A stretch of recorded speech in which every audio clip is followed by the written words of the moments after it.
Thank you guys all for being here. I'm going to be talking to you about a weird little bone in the knee called the fabella. But before I do, I'm just going to give a little bit about some of my experience as being part of the LGBTQ community in STEM. And in particular, just like you guys know, I'm a bisexual man with a husband.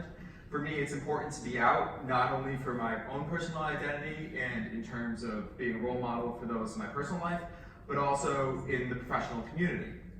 I think I've been very lucky where I've been working right now in the bioengineering department, in that I found everyone to be extremely accepting. No one cares about anything, it's just everyone is treated well, and I think that's lovely. I have dealt with other things while working at Imperial, so I'm part of Imperial Crest Academy, and it was interesting some of the statistics you were saying before, because I was asked specifically by one of the teachers to not let my sexuality be known. And I thought that was because it was the Catholic school. Fired that one up the ladder though. And it's also, I'm on the Equality and Diversity Council, and it's interesting that it's headed by a white, straight, middle-aged man, and who literally asked me why there isn't a society looking out for white men, white straight men. And so it's kind of interesting, both being very accepting and dealing with these things in the department. Some of the things that I do in terms of trying to make myself known and trying to be a leader in what I can within the department is when people ask for volunteers for things, I try to volunteer. So in February, they were asking for volunteers for people to be profiled for LGBTQ History Month. And as a result of that, also moved up to Imperial People, and so I had my face all over campus. In case you guys aren't familiar with the screen, that's a person sitting next to it, so, you know, big face everywhere. I also try to do as much public engagement as I can, which is relevant to me. And as such, I had a paper come out around Easter time on the fabella, and we did a press release on it, and never before had I ever had an interview for my work, and then the first interview I had was with BBC Breakfast, which was also in itself quite interesting because the publicist that I was working with had her tonsils removed, so the day that all of this happened, she couldn't tell me any prep I needed because she was super high on painkillers. So, really interesting experience for this to be how it all started. And my sexuality was not mentioned on this show, but I was dressed in a way that people could kind of figure it out. Also, I have a public Twitter account, and got a flag on there. So as a result of this, there was a lot of comments that I received from the public that were sexual in nature. And the reason why this, for me, brings me back to the LGBTQ community is that women don't make these comments in general, right? These are comments that men make. And I got a lot of very inappropriate comments through Twitter, through Facebook. I even got some through LinkedIn, which I thought was particularly interesting, right? I got asked on 3 dates on LinkedIn, which was bizarre. Did not realize that was a dating profile. And all of these things, it was the first comment that somebody was making towards me. It was not that we had initial conversation, any type of talking beforehand. The first thing was way crossing the line. And I actually was one of these people on Twitter, a month later, was still making comments on lots of the things I was posting, and I had to block them.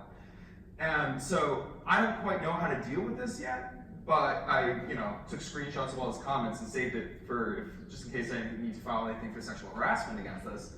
But this is a completely new thing for me, not anything that I had dealt with before. So it's just a different thing about being out and being, doing public engagement.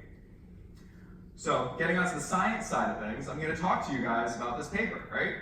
And so if you had seen anything about sore knees or a little bone making a reappearance around at the end of April, this is what we're talking about. And it's the fabella. And if you look at this, there's a kneecap over there, there's your thigh bone, there's your shin bone, there's the fabella. And fabella literally means little bean from Latin, and it's a sesamoid bone in the tendon of your gastrocnemius. Your gastrocnemius is your big calf muscle back here. Sesamoid bones are weird in that they're completely enwrapped in tendons, and they can be really common, found in lots of people, like the patella, your kneecap, is found in pretty much everyone. And they can be very rare, found in only 1% or less of people. This bone is stabilized, just to give you an idea of its anatomy, is stabilized by what's called the fabellofibular ligament. And so this is your fibula over here. So sometimes you have a ligament running down between those two bones.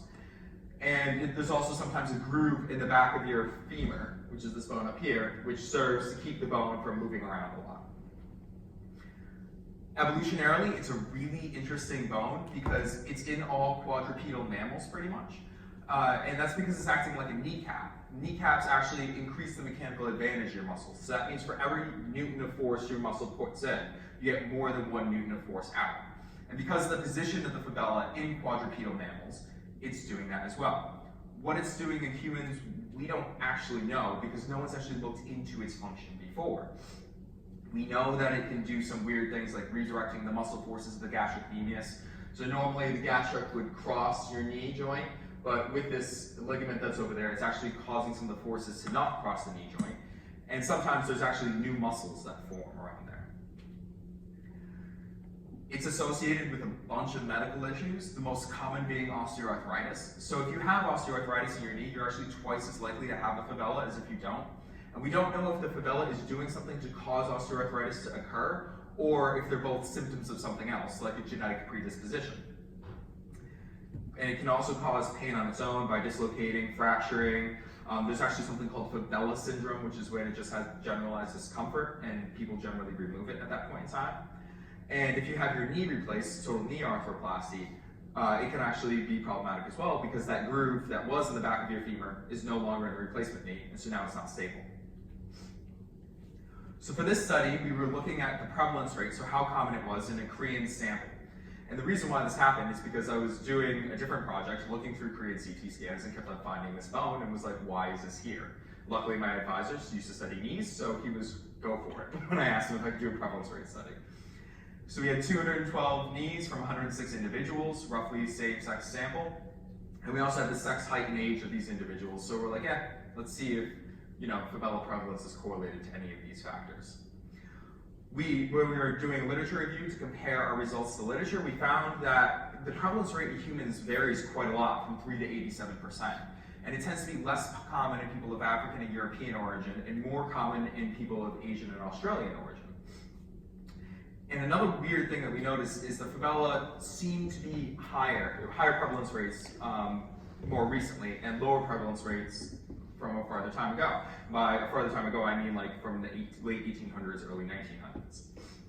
So we also decided to see, beyond the prevalence in this Korean sample, has the prevalence rate changed through time? So in our sample, just to give you an idea, these are 3 fabellae. That's a very small fabella, a medium-sized one, and a large-sized one.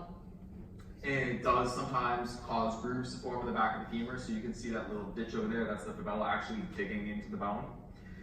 And it was found in about 53% of our individuals, or 44% of our knees. And the reason for that discrepancy there is only about 70 cases were bilateral. So you had 1 fabella per knee. In about 30% of cases, there was only 1 fabella in one knee and no fabella in the other.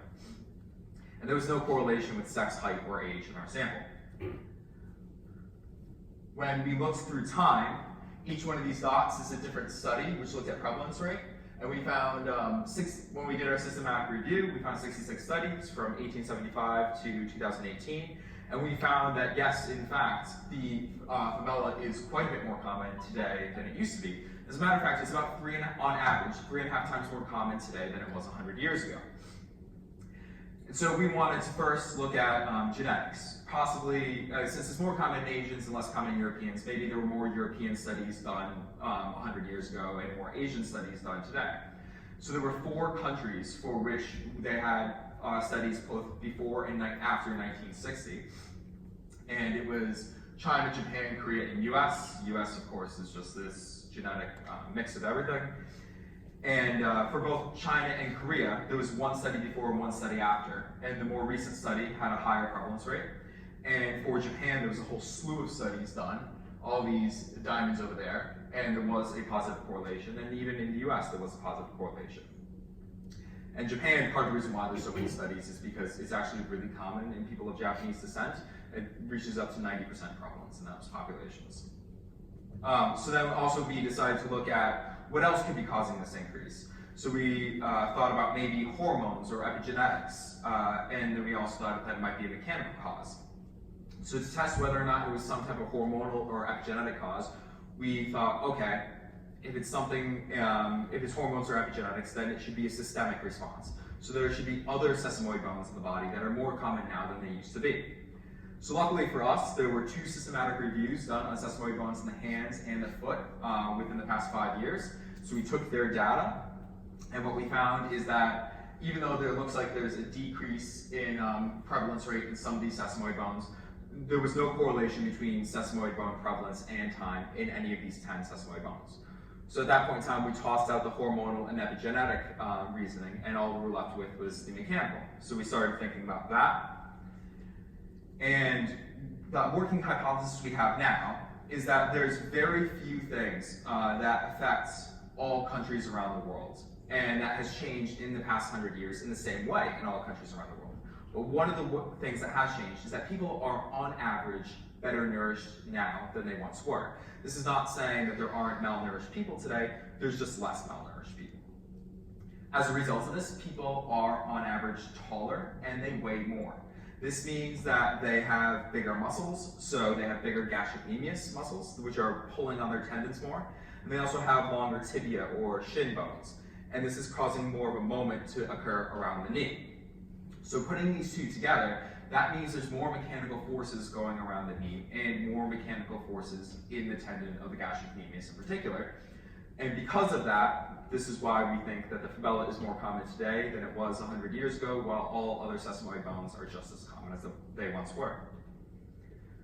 So some future work that we're doing with this, I have a master's student who's building some musculoskeletal models right now, and so we're going to actually look at what happens when the fabella is in there.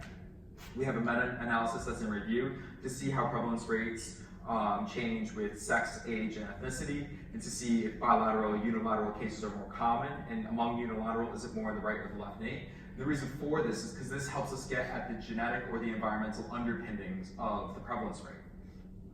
We're also starting to look into the links between osteoarthritis, looking at the kinematics of actually a fabella moving, because somebody at Cardiff actually had 3D motion capture, X-ray motion capture of somebody with a fabella. So we're going to be looking at that and seeing if we can track the fabella movement. We're going to be looking at its microstructure, looking at its prevalence in apes, because it's supposedly absent from apes, but I have reasons to think it's not, and doing some other modeling as well. So, thank you guys.